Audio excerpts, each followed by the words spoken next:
So now that you've had some practice making quartiles, I've gone back to our letters in my name data and I have my lines for my quartiles, although I've raised them up because I want to show you that you can use these to make what's called a box and whiskers plot.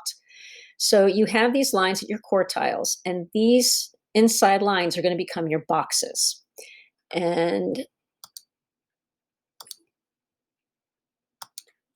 so I'm going to make a box out of this.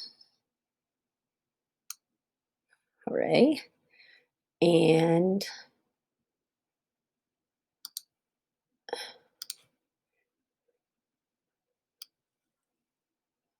I think of that as our box. And you know what? I'm going to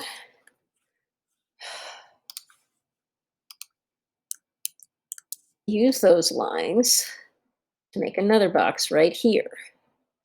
So really what I'm doing is I'm taking those quartiles and making little boxes out of them. And so this would be my second quartile.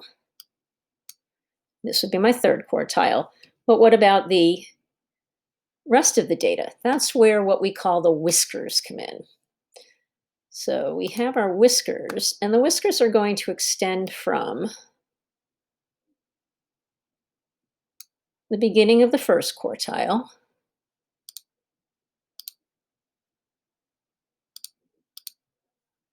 to the end of the last quartile.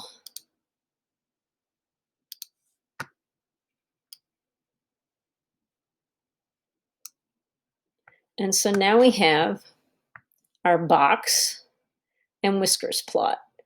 And these should actually be higher up because you wouldn't have these little bottom lines here.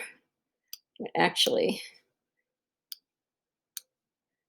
they'd be a little neater.